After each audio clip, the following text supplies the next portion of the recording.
बे दुखुनांथाव बाथ्रा दुलाराय बर' फरायसा आफादा मोनसे गोथार आफाद उपेन्द्रनाथ ब्रह्म बर' हारिनि बिफाया उपेन्द्रनाथ ब्रह्मआ बे दुलाराय बर' फरायसा आफादावनो आफादगिरि जानानै थांनाय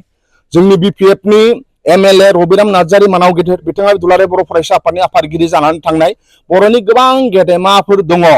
सोमला बसुमतारी बिथांमोनहा गारलाबाथा बिथांमोनहा बे गेदेमा बिथांमोनहा दुलाराय बर' फरायसा आफादाव बिबान लानानै खामानि मावनाय आरो बे दुलाराय बर' फरायसा आफादा गोथार आरो मोनसे रेसपन्सिबिलिटि गोनां दिनै दुलाराय बर' फरायसा आफादनि जि आफादनि मासिगिरियाव जिरायनानै जेरैबायदि हारिखौ गावस्रा होलायनायनि खामानि मावो हारिजों हारि राव फान्दायनाय खामानि मावो बे बिराद लाजिनांगौ बाथ्रा आरो लाजिथावथाव बाथ्रा आरो दुलाराय बर' फरायसा आफादनि जारिमिनाव नोङो जुदि मा होनो गोदोनिफ्राय जागायनायनिफ्राय लाजेननानै दासिमहालागै जुदि जों सानोब्ला कनकेश्वर नार्जारी सारमोनखौ बिनिफ्राय लानानै दासिमहालागै जुदि बेसेबां आफादगिरि नेहाथारि दङ बिथांमोननि जारिमिनाव आं बेबादि नुफेराखैमोन दुलाराय बर' फरायसा आफादनि जि मैखोम बिथांजों जे सावरायनाय जे कनभारजेसन आंबो खोनादों जे मैखोमखौ जेरैबादि इन्स्टिगेट खालामहरदों इन्सट्राक्सन हरदों इउपिपिएलनि इएम फेरेंगा आदा बिथांखौ इन्सट्राक्सन हरदों जे दिनै जों साननानै लायो होमब्ला इउपिपिएलनि प्रमद बर' सावरायनायानो जा सोरबा इएम राकेश ब्रह्म बुंनायानो जा सोरबा फेरेंगायानो बुंनाय जा बे सब स्क्रिप्टेड बाय दुलाराय बर' फरायसा आफाद जे दुलाराय बर' फरायसा आफादा दिनै मानाव गेदेर राकेश ब्रह्मआ जेरैबादि आं बां खोथा बुंगासिनो दङ बे होमबा दुलाराय बर' फरायसा आफादा स्क्रिप्टेड खालामनानै हरो खोमा लिरनानै हरो दिनै जों बेखौसो सानबाय दिनै फेरेंगाया बायदिसिना खोथा बुंनायफ्रा दुलाराय बर' फरायसा आफादासो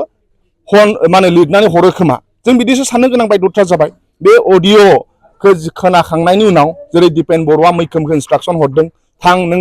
फेरेंगानाव इन्टारभिउ लाहै फेरेंगानाव ओरै ओरै सों आरो फेरेंगाया ओरै ओरै होननो नांगौ होननानै जेरैबायदि होनदों बे दुलाराय बर' फरायसा आफादासो साफ्रोमबो इउपिपिएलनि दैदेनगिरि आं बां खोथा बुंनायफोरखौ फोरोंहरो खोमा जों बेखौ साननो गोनां जादों दा आं लाजिथावथाव मोनदों दुलाराय बर' फरायसा आफादनि सियाराव जिरायनानै बेफोरबायदि खोथा बुंनो नाङामोन बे दुर्ग बायगजनाव उपेन्द्रनाथ ब्रह्मआ सोरगोनिफ्राय हयथ' दुखु मोनदों खोमा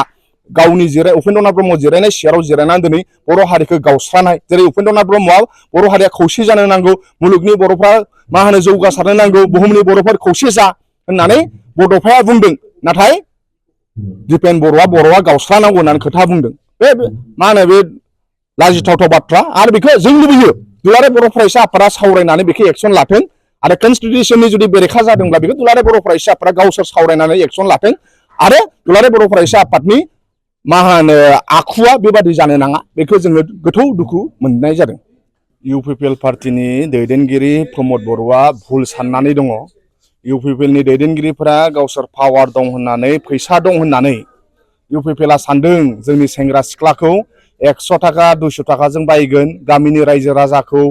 50 थाखा 70 थाखाजों बायगोन होननानै बिथांमोनहा सानदों ओंखायनो बिथांमोनहा नांगौबादि मिटिंबो खालामाखै नाथाय जोंनि सेंग्रा सिख्लाया 100 थाखा 200 थाखाजों बायजाग्रा नङा जोंनि सेंग्रा सिख्लाया पार्मानेन्ट साख्रिखौ लुबैयो जोंनि सेंग्रा सिख्लाया प्लेटफर्म लुबैयो जोंनि सेंग्रा सिख्लाया गावसोरनि टेलेन्टखौ एक्सप्लर खालामनो थाखाय प्लेटफर्म लुबैयो नाथाय प्रमद बर'आ 4 बोसोर 6 मासाव सासेबो सेंग्रा सिख्लानो साख्रि होआखै सासेबो सेंग्रा सिख्लानि टेलेन्टखौ एक्सप्लर खालामनो थाखाय प्लेटफर्म खालामाखै आरो बिसोरखौ एंगेज खालामनायनि खोथाखौ बिथांमोना सानाखै ओंखायनो प्रमद बर' दैदेननाय इउपिपिएल सरकारा बे 4 बोसोर 6 मासाव जेरैबायदि बिथांमोना गोरोन्थि मावबाय जोंनि लाइमोनफ्रा दुखु दाहायाव दं आबादारिफ्रा दुखु दाहायाव दं फोरोंगिरिफोरा भेन्सार स्कुला सरकारि जायाखै कन्ट्रेक्टरफ्रा खामानि मोनाखै ओंखायनो बिथांमोनहा रागा जोंजोबनानै दङ मोनफ्रोमबो थाखोनि सुबुंफोरा रागा जोंजोबनानै दं लाइमोनफ्रा साख्रि बाख्रि मोनैनि रागा आरो कन्ट्रेक्टरफ्रा खामानि मोनैनि रागा आबादारिफ्रा गामियाव बे 4 बोसोर 6 मासाव सासेबो आबादारिनो इरिगेसन प्रजेक्ट मावनानै होआखै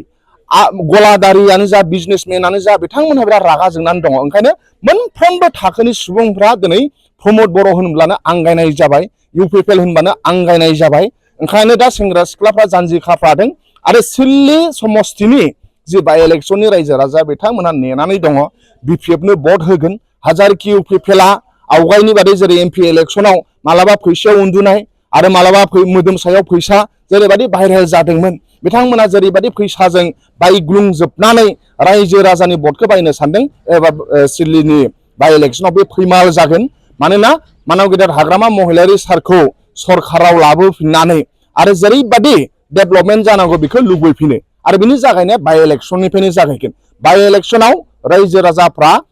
मा होनो फिन खुद्रि सारनाय आरो रागा बे 4 बोसोर 6 मासनि जि रागा बेखौ इउपिपिएलनि एगेन्स्टआव दिन्थिगोन आरो जोंहा फोथायनाय दङ सुद्ध बसुमतारी बिथाङा उपेन्द्रनाथ ब्रह्म जोंनि बर' हारिनि बिफा बड'फाजों समान समान खामानि मावबोनाय बिथाङा स्पक पार्सनमोन बिथाङा मिडियाखौ नायोमोन आरो बिथाङा गोबां कन्ट्रिबिउसन दङ ओंखायनो सुद्ध बसुमतारीनो भट होगोन बेखौ साफ्रोमबो सिल्लिनि रायजो राजाया जानजि खाफाबाय ओंखायनो जोंहा फोथायनाय दङ जे सिल्लिनि रायजो राजाया जेरैबायदि खस्थ' बे आइफवालि दालां बे आइफवालि दालांखौबो मानाव गेदेर हाग्रामा महिलारि सारासो लुनाय आरो लामा दालां जेबो गैयामोन सिल्लि समस्यायाव गोलैनाय बेफोरखौ मोनफ्रोमबो मानाव गेदेर हाग्रामा महिलारि सारासो लुजोबनाय दिनै प्रमद बर'आ सिल्लि समस्तियाव बे 4 बोसोर 6 मासाव मा खामानि मावखो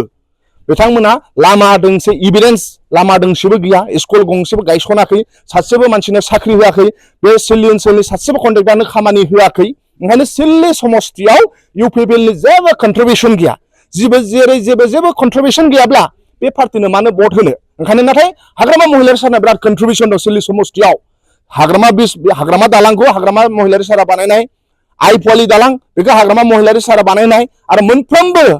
जेराव बेंटल कलेजानो जा बा अबा नोङो बासुगाव कलेजानो जा बा नोङो काजलगाव इउएन कलेजानो जा बे मोनफ्रोमबो प्रभिन्सियेलाइज जानायाव बिपिएफ सरकारनि आखाइ दंमोन गोदोहाय मोनफ्रोमबो भेन्सारि स्कुला सरकारि जानाय दा बेसेबां सरकारि दङ सिल्लि चिरां मा होनो सिल्लि समस्तियाव बेफोराव जेबो सब हाग्रामा महिलारि सारनिसो कन्ट्रिबिउसन दं प्रमद बर'नि मा कन्ट्रिबिउसन दं सिल्लि समस्तियाव गंसे एलपि स्कुलखौ सरकारि खालामदों नामा खालामाखै सिल्लि समस्तियाव गंसे दालां बानायदों नामा बानायाखै ओंखायनो आं रिपर्टारफोरखौ खावलायो प्रमद बर' मावनाय सिल्लि समस्तियाव दङब्ला जोंनो खेबनानै हर जों बेखौ